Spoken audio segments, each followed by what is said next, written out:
आज सखी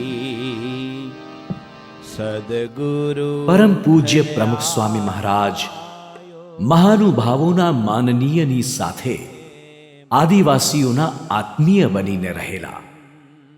તેથી તેઓ આ વનવાસીઓના કુબાથી માંડીને કલ્યાણ સુધીની ખેવના રાખતા. સ્વામીશ્રીની આવી સમતા અને મમતાને કારણે જ આ આદિવાસીઓના આંગણે સ્નેહ સંમેલનોના સાથિયા પુરાતા રહેતા. તેની શોભા અને સુઘડતા જોનારા મંત્રમુગ્ધ બની જતા. એ આહલાદક અનુભવને ચાલો આપણે પણ માણીએ. અને આ બધો એરિયા છે દંડકારણ્ય કહેવાય છે. રામાયણનો એક ભાગ છે અને એમાં ભગવાન રામનું વિચરણ અહીંયા થયેલું છે, એનું વર્ણન પણ છે. એટલે આપણે તો બહુ જ મોટા ભાગ્યશાળી કહેવાઈએ કે અહીંયા ભગવાન રામ અહીંયા પધાર્યા છે, આ ભૂમિને પાવન કર્યું છે. આપણને એમ લાગે કે આપણે બહુ જ પછાત એરિયામાં રહીએ છીએ, જંગલોમાં, વનવાસમાં કે આપણા રાજ્યની અંદર. પણ આપણા ઋષિમુનિઓ એ પહેલાં આ રીતે વન પર્વત ગુફાઓમાં જ રહેલા છે.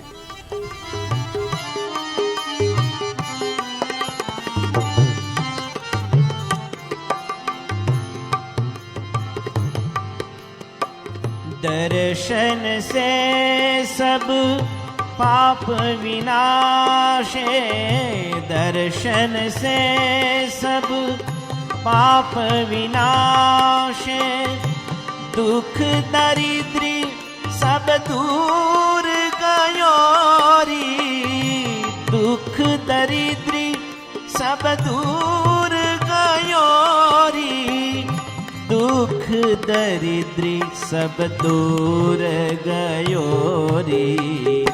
आज सखी सदगुरु घर आयो, मेरे मन आनंद भयो री. સહજે સહજે સંતોની ઠાકોરજી ભગવાનની પધરામણી થઈ. આપણે થોડુંક ભગવાન માટે કરીએ તો ભગવાન કેટલા રાજી છે. આપણે ત્યાં આવ્યા. તમે સબરીની વાત જાણો છો. સબરી છે એક ભક્ત બની હતી તો ભગવાનનું નામ લેજો.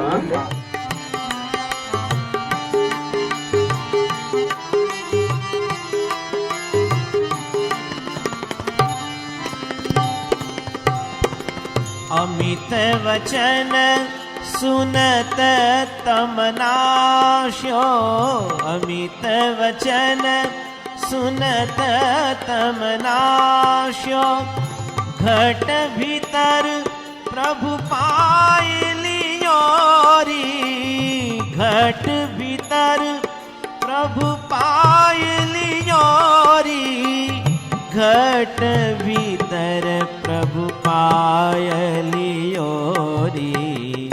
આજ સખી સદગુરુ ઘર આયો, મેરે મન આનંદ भयो રી.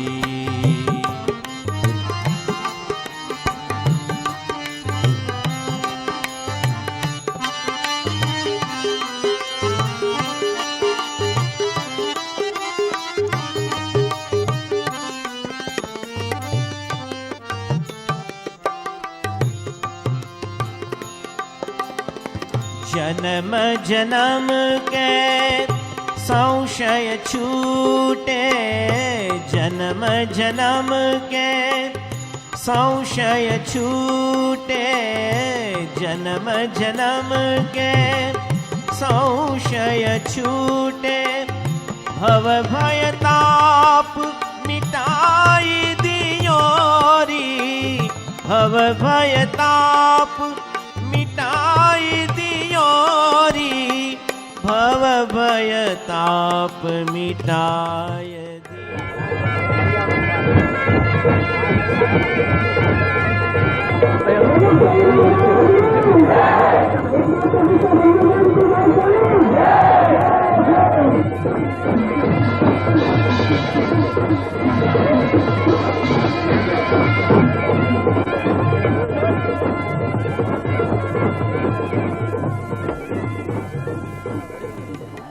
भयो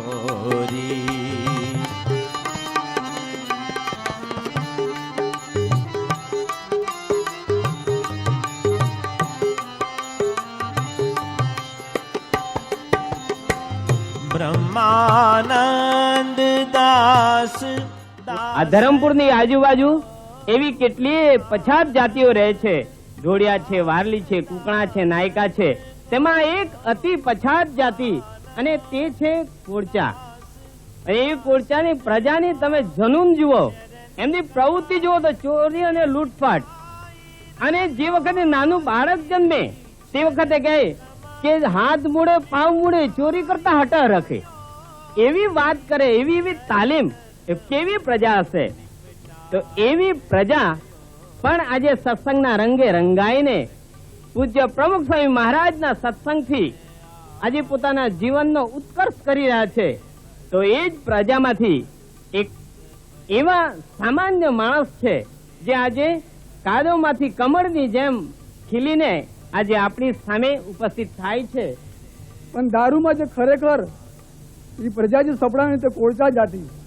અને એ કોળચા જાતિ છે કે સકાળ ઉઠીને બસ બાટલીલા જ હાથ ધરે, બાટલીલા જ હાથ ધરે.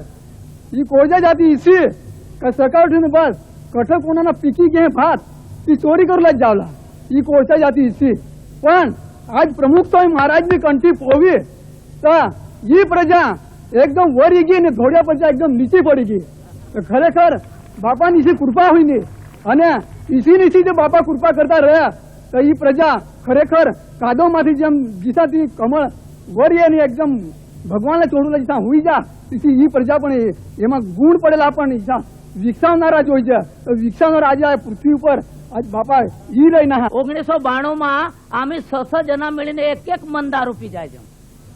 એક મન સકાળું પીજમ તો એડા સુધી કોઈ દીબીને. અને તેમાં ચાખના જોઈ જાવ બોમલાના ને સુકટના, બાકી દુસરા નહીં. અને તમારે ખબર હા કાયો દારૂ પીધેલા માણસ મગબધાન કરે એમાં માને કોઈ સાંગુલે જરૂર નહીં. તો તીસેમાં આમના જીવન ચાલે કરે મગ એક દી વિચારાના નીજીને કે આતા દારૂ ને માસુક ખાવામાં જ કઈ જીવન પૂરા નહીં હોય. કઈક કરવા જોઈએ, જરાક ભણતર હતા આવડે. આતા ટૂંકમાં સંગા માલે ગાભરવતા તો મગ વિચારાના ને સેલવા જાય ને કાઠી પોવી ને આજ આમના સત્સંગ જોરદાર રહા. અને ઈસા સાંજ્યા કે આ લોહાર ફળે વાળા કઠ બી પોસી ગમસુલ જાતા ને કોઈ ના નહીં પાડે. ये प्रमुख स्वामी महाराज ની કૃપા હો. જય સ્વામિનારાયણ. मेरे मन आनंद भयोरी. એટલે તમે વ્યસનોથી જો મુક્ત થશો, તમારું આચરણ સારું થશે, તમારા રહેલા દુષ્ટ આશસો દૂર થશે તો તમે સુખી સુખીને સુખી છો. કોઈની જરૂર નથી, લાંબો વાત કરવાની જરૂર નથી. એક સાગર અમને કહ્યું કે સુરતની અંદર બધા ભાઈઓને વાત કરી તો એક દરરોજના વ્યસનમાંથી લાખ રૂપિયા દરરોજ બચી શકે આખી નાતમાંથી. તો 1 લાખ રૂપિયા તો 30 લાખ મહિને થયા. તો મહિનાને કેટલા થઈ ગયા? તો એ બધી જો સંપત્તિ આપણે સાચવીએ તો આપણી નાતનો પણ ઉદ્ધાર થાય, રાષ્ટ્રનો ઉદ્ધાર પણ થઈ જાય.